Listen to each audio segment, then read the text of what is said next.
20강, 21강 설명을 할 텐데요. 20강이랑 21강은 서로 긴밀하게 연결되는 게 많기 때문에 한 번에 쫙 개념 설명 쫙 하고 그 다음에 문제 쫙 풀어버리겠습니다. 자, 근데 20강과 21강에 반복적으로 나오는 중요한 개념들이 있어요. 자, 어떤 개념들이 있냐? 첫 번째로 여러분이 알아야 될 것은 자, 표의 문자, 그 다음에 표음문자, 음절, 음소 이런 말들을 여러분이 이해를 해야 돼요. 자, 표의 문자랑 표음 문자라는 것들을 먼저 한번 공부할 건데요. 자, 표의 문자라는 건 문자가 뜻을 나타내고 있다는 거예요. 그 다음에 표음 문자라는 건요, 문자에서 소리를 알 수 있다는 거예요. 예를 들어서 일단 제일 쉬운 한국어 한번 볼게요. 한국어에서 지금 미음, 우, 리을 있잖아요. 자, 그럼 여러분, 이 미음 자체가 어떤 뜻을 가지고 있나요? 아니죠. 미음은 이런 소리를 내라는 거고, 여기는 우 역시 어떤 뜻을 가지고 있는 게 아니라 우라고 소리를 내라는 거죠. 자, 리을 역시 이렇게 소리를 내라는 거지 여기 자체에 뜻이 없죠. 이러한 소리를 우리 표음 문자라고 하는 거예요. 자, 근데 한번 여기 볼게요. 자, 이렇게 한자를 선생님이 가져갔어요. 이거 물숫자잖아요.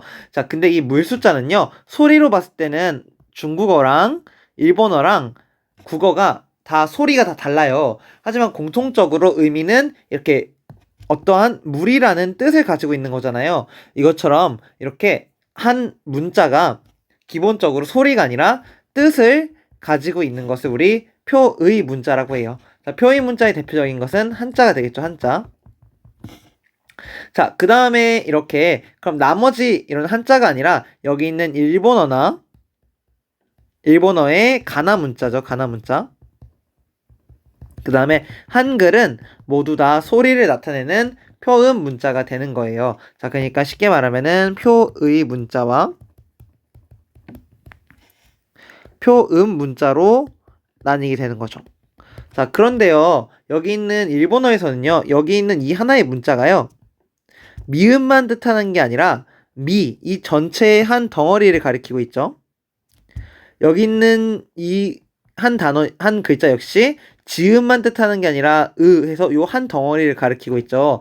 이렇게 미음, 지읒, 처럼 개별적인 게 아니라 이렇게 글자들이 뭉쳐서 하나의 덩어리를 이루고 있는 걸 우리 뭐라고 하냐면요, 음절이라고 해요. 음절은요, 소리 덩어리라고 생각하면 돼요. 자, 이렇게 음절 단위를 하나의 문자로 표시하고 있는 문자를요, 표음 문자 중에서도 음절 문자라고 합니다. 무슨 문자? 네, 음절 문자라고 해요. 그러니까 예를 들어 미음하고 이가 따로 문자가 있는 게 아니라 요거 하나를 합쳐서 하나의 문자인 미 이렇게 쓰고 있으니까 일본어는 음절 문자가 되는 거죠. 자, 근데 한국어 같은 경우에는요, 이렇게 한국어의 한글 같은 경우에는 미음은 미음 자체의 소리가 있고 우는 우 자체의 소리가 있고 리을은 리을 자체의 소리가 있죠. 이렇게 개별 낱개들을 뭐라고 하냐면요, 음소라고 하는 거예요. 자, 그러니까 음소 문자가 바로 한국어의 한글이 그런 거죠. 그러니까 미음, 이렇게 각각의 소리가 더 개별적으로 나뉘어지는 문자를 음소 문자라고 합니다. 자, 그러면요, 여러분, 알파벳 같은 경우에도 뭐 예를 들어서 워터 이거 같은 경우에도 지금 각각이 이렇게 소리를 가지고 있으니까 표음 문자이면서 그 다음에 음소 문자가 되겠죠. 만약에 음절 문자라면요, 이렇게 써야 되는 거죠. 만약에 워터라는 게 있으면 이걸 만약에 선생님이 별표, 네모 이렇게 써서 이렇게 각각의 소리들을 하나의 덩어리로 표시했다면 이때는 음절 문자가 될 텐데, 알파벳 같은 경우에도 각각이 소리를 가지고 있으니까 음소 문자라고 할 수 있는 거예요. 자, 그럼 여기 있는 표의 문자, 표음 문자, 음절, 그다음 음소가 무슨 뜻인지 여러분 이해를 했을 거예요. 자, 그 다음에 또 계속 나오는 개념들이 모아쓰기와 풀어쓰기라는 개념이 있는데요. 자, 이 두 개가 나온다는 것 자체는요, 여기는 음소 문자에서 나오는 거예요. 자, 예를 들어서 물을요, 이렇게 쓸 수도 있고 이렇게 쓸 수도 있겠죠. 이렇게 각각의 음소들을 한 덩어리로 쓰는 것을 모아쓰기라고 하는 거고, 이렇게 나누어서 쓰는 것을 풀어쓰기라고 합니다. 자, 근데 여러분들이 많이 헷갈리는 게, 한글은요, 음소 문자예요. 그러니까 미음, 우, 리을 자처럼 낱개가 모두 문자입니다. 하지만 모아쓰기를 하는데 모아쓰기의 단위는 음절입니다. 그러니까 개별이 소리를 가지고 있지만 이렇게 음절 단위로 묶어서 쓴다는 거죠. 자, 근데 예를 들어 알파벳 같은 경우에는 이렇게 쓰지 이거를 이렇게 안 쓰잖아요. 예를 들어서 이렇게 안 쓰잖아요.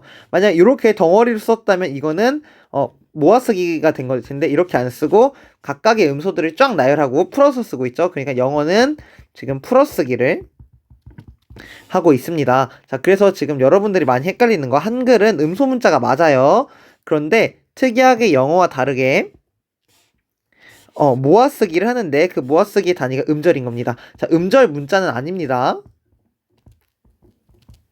자, 영어는 풀어쓰기를 하고 있다는 거. 그 다음 영어도 음소 문자가 맞습니다. 자, 이렇게까지 한번 정리를 하면은 문제들이 좀 쫙 풀릴 거예요. 자, 그 다음에 이게 첫 번째 파트고요. 그래서 이렇게 다양한 용어들을 한번 정리해봤어요. 자, 표의 문자, 표음 문자, 음절, 음소, 그 다음에 모아쓰기와 풀어쓰기라는 거 설명했고요.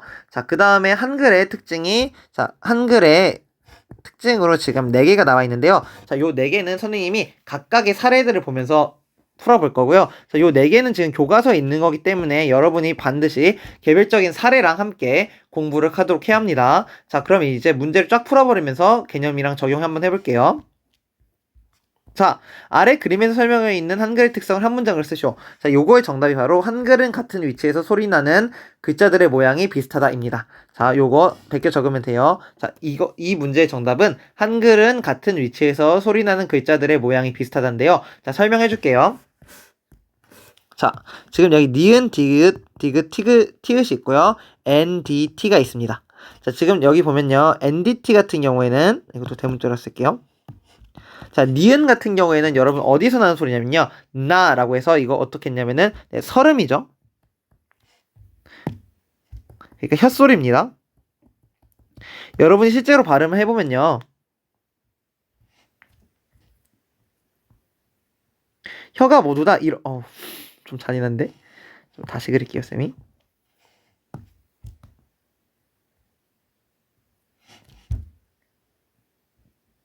자, 이렇게 입이 있다고 했을 때 나, 다, 타를 하면 모두 다 여기를 찍게 돼요. 혀가 이렇게 되게 되죠. 그러니까 니은, 디귿, 티귿은 모두 다 이렇게 혀가 윗 잇몸에 닿는 소리인 설음에 해당이 됩니다. 그런데 그러니까 어떻게 보면 여기는 니은, 디귿, 티귿은 모두 발음되는 위치가 모두 똑같은 거죠.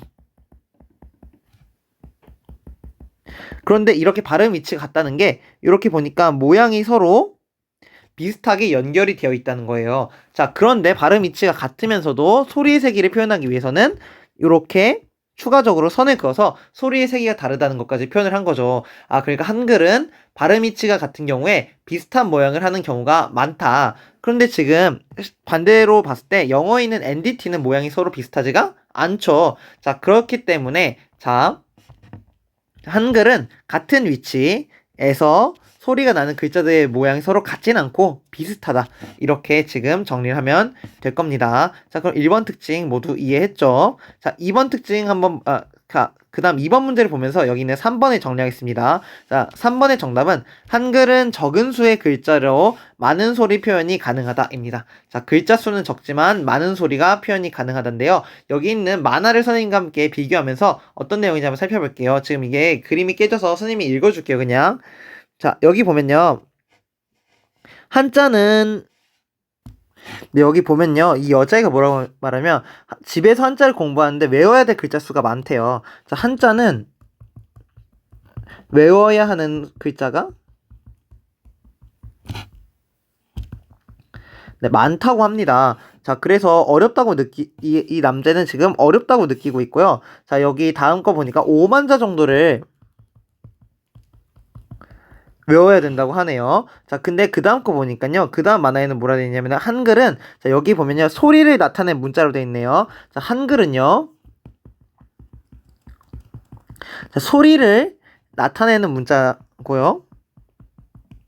나타내는 문자고요. 자, 그래서 28자만 알면은 된다고 해요.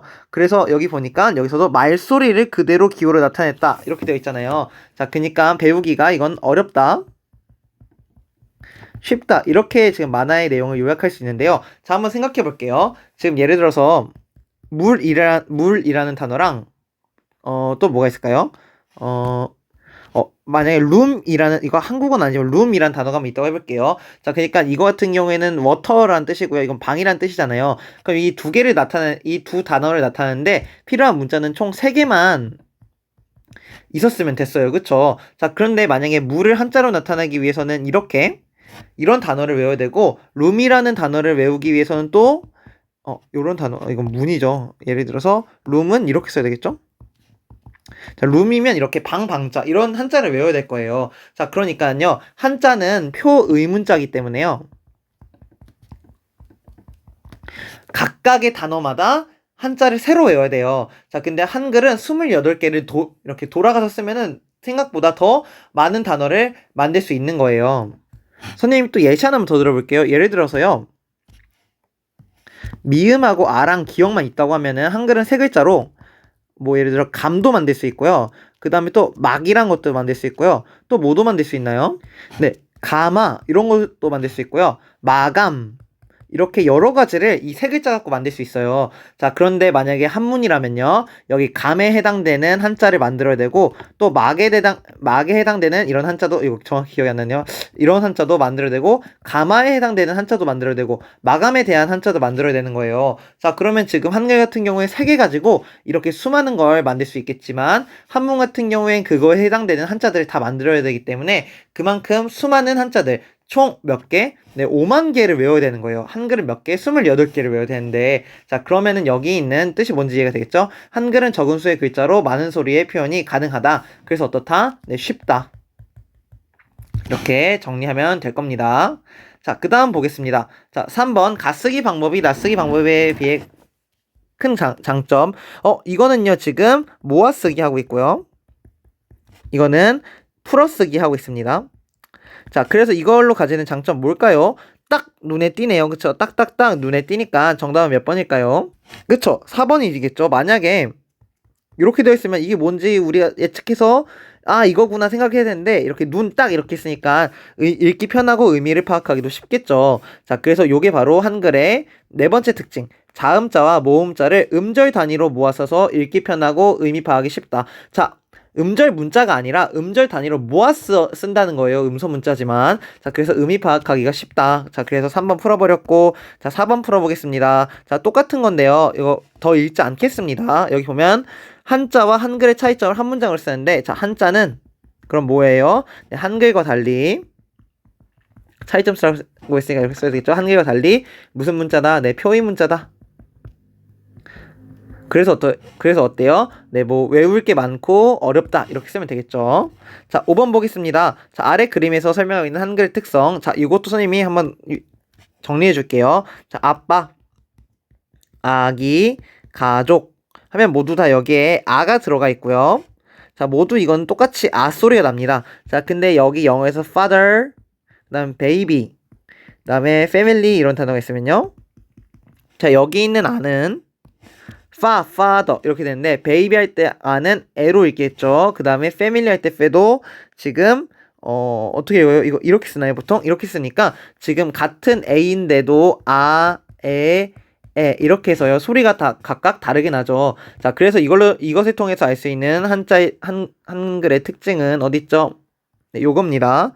자, 한글은 하나의 글자가 하나의 소리에 해당된다. 자, 하나의 글자가 하나의 소리에 해당되는데 영어 같은 경우에는 하나의 글자가 여러 가지 소리에 된다는 게 한글보다 조금 더 다른 차이점이라고 할 수 있겠죠. 자, 그러면 5번도 풀어버렸습니다. 자, 요거 적어주면 돼요. 자, 그 다음에 6번 풀겠습니다. 6번. 이거는 아까 봤던 그림이네요. 자, 그래서 이거는 1번 특징이었죠. 한글은 같은 위치에서 소리나는 글자의 모양이 비슷하다라는 것을 보여주는 자료였어요. 자, 그래서 한번 보겠습니다. 자, 한글은 모양과 소리가 비슷하군. 자, 모양과 소리가 비슷하다. 맞는 말. 한글을 배우려면 알파벳보다 쉽겠죠. 요것만 안 다음에 소리의 세기를 키우면은 점점 된다는 거 아니까 배우기가 보다 쉬울 겁니다. 그러니까 틀린 말. 자, 한글은 발음의 원리를 글자 모양에 반영하였다. 맞는 말이죠. 같은 위치에 따라서.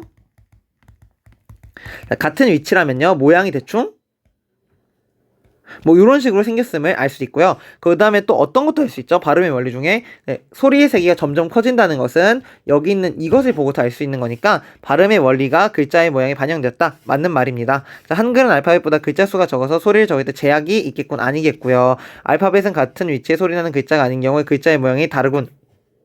자, 아니죠. 지금 여기 같은 경우에는 다 타니까 같은 위치에서 소리가 나는 글자인데 글자의 모양이 다른 거죠. 자, 은수도 잘못 해석하고 있습니다. NDT는 발음 위치가 같습니다. 자, 7번 볼게요. 7번 한번 읽어볼까요, 여러분이?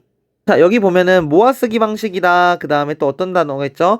음절 단위로 모아쓴다. 그럼 이거랑 관련된 건 몇 번일까요?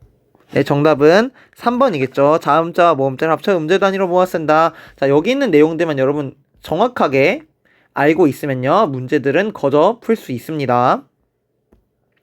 자, 넘어가겠습니다. 자, 8번 같은 경우에는 조금 다른 내용인데요. 자, 이거는 선생님이 저번 시간에 세종대왕이 쓴 세종 어제 훈민정음이라는 어제 서문을 말하는 거고요. 자, 여기서 보겠습니다. 자, 우리나라의 말이 중국과 다르다. 그러니까 이거는 우리나라의 자주정신을 보여주고 있습니다. 자, 그 다음에 여기 보면요. 백성이 말하고자 하는 바가 있어도 제 뜻을 펴지 못해서 불쌍하다고 하고 있는 거잖아요. 가엾게 생각합니다. 백성들을 사랑하는 마음, 애민정신이 담겨져 있습니다.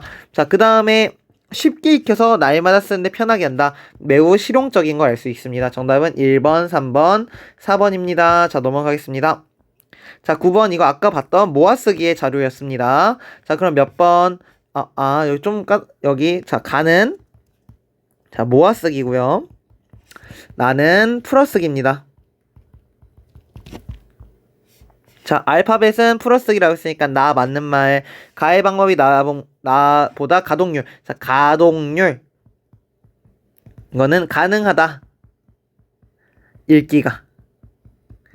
률은 비율이죠. 그러니까 읽기가 가능한 비율이라는 거니까 읽기 쉽다. 이 정도로 생각하면 돼요. 그러니까 가의 방법이 뜻을 판단하기도 쉽다고 했으니까 가동률도 높다. 맞는 말. 자, 가는 모아쓰기, 나는 풀어쓰기. 맞는 말. 자, 훈민정음 창제 당시에는 나의 방법 아닙니다. 항상 모아적기였습니다. 모아쓰기. 자, 나의 방법을 한글 쓸 땐 효율성이 떨어진다. 네, 2번하고 5번이 사실상 같은 말이죠. 자, 정답 4번. 자, 요거 문제를 바꿀게요, 여러분. 요거 조금, 그러니까 이거 가장 옳은 것으로 하고 정답 그냥 4번으로 체크하고 넘어가겠습니다.